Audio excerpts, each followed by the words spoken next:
Hello, I'm Joshua Fote, and I'm going to be presenting the tables in our YouTube monetization database.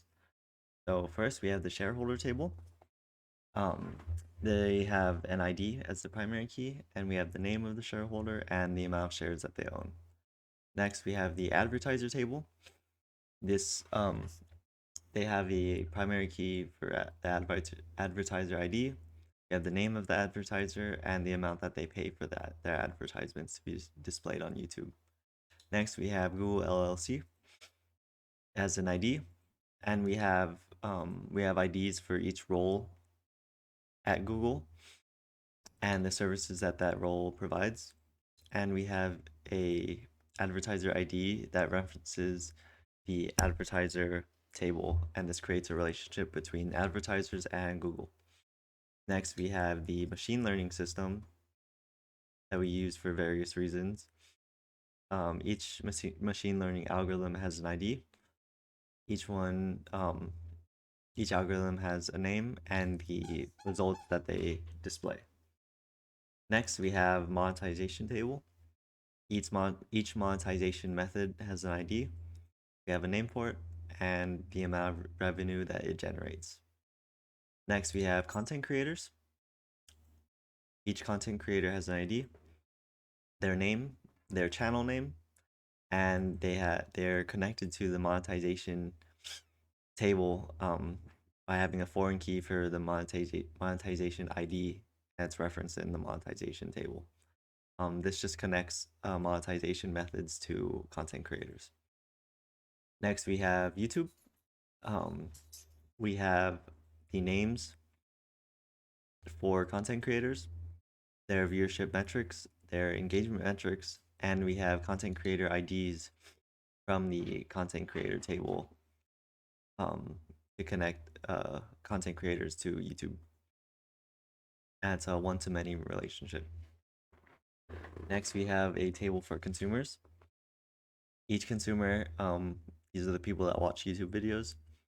They have an ID, their name, and what interests they have. And this is found by a machine learning algorithm that we have that scans what videos they watch or analyzes what videos they watch and determines what their interests are. And we have the location for them. Next, we have an advertisement table. Each advertisement has an ID, the kind of content that they display, like food or entertainment, a target audience, and they're connected to the advertiser table. So like in a food advertisement, will be connected to like Red Lobster or Olive Garden or whatever it is. Next, we have the creator monetization table, which is a junction table that connects creator creators to monetization methods. The primary keys are the creator ID and monetization IDs referenced from the content creator and monetization tables.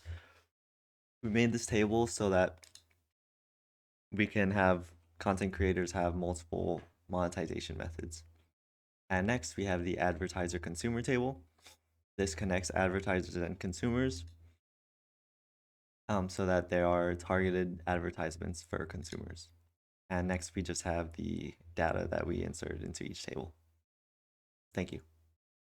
Hello everyone, I'm Destiny King and today we're diving into the YouTube monetization database to explore some of the interesting queries and operations that power this platform.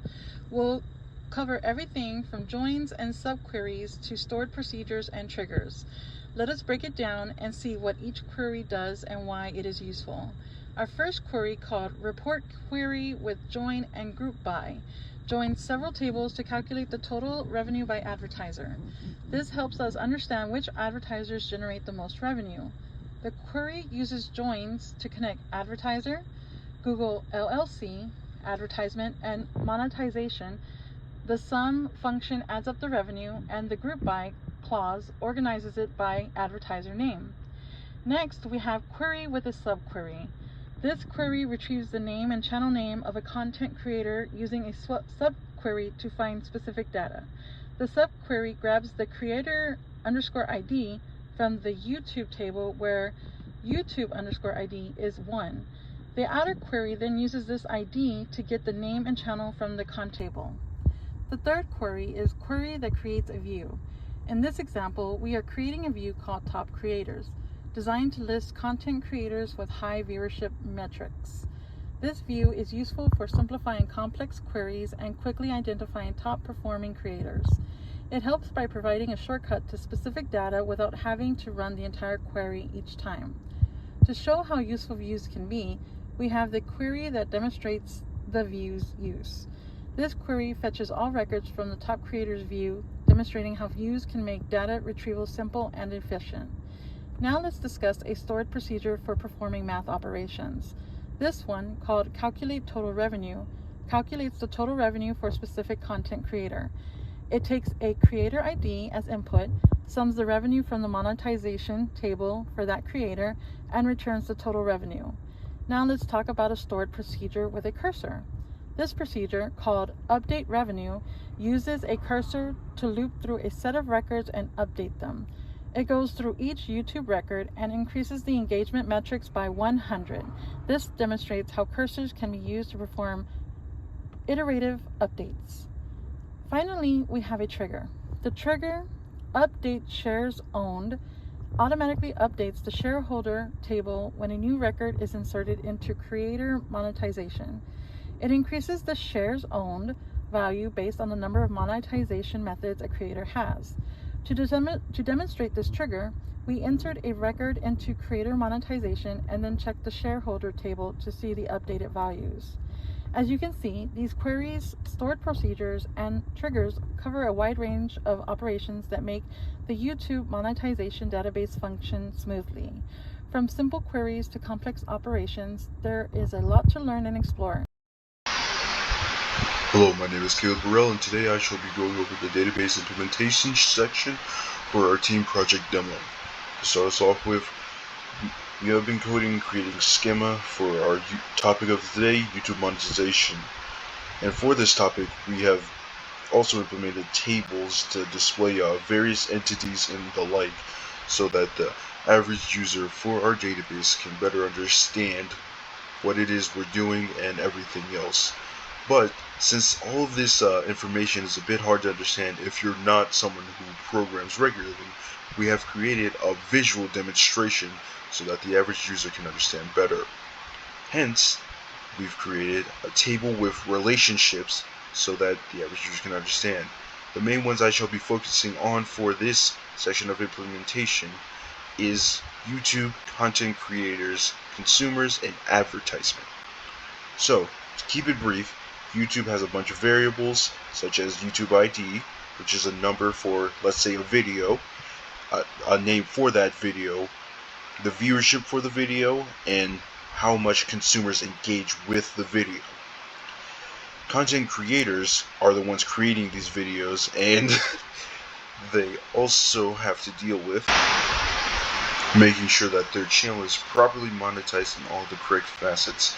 And to do so, they need to follow YouTube's guidelines, which is managed by the machine learning system. And also, once they've done so, they can be monetized thanks to the advertisers who pay to have their products promoted by Google, which then trickles down into YouTube because that's where everything's coming from. It's coming from the top. And then these advertisements get to be shown to consumers so that content creators can be monetized. And there are different methods of monetization, but to keep things brief and simple, we shall not be going over them too much in depth, just to keep things as simplistic as possible. In addition, advertisement is particularly targeted thanks to Google's system of tracking data so that consumers can see possible advertisements that they will most likely watch instead of skipping the ads entirely, in order to make sure that content creators can receive their fair due when it comes to the monetization system and keep viewership up and engagement up so that users can better receive all of their proper dues.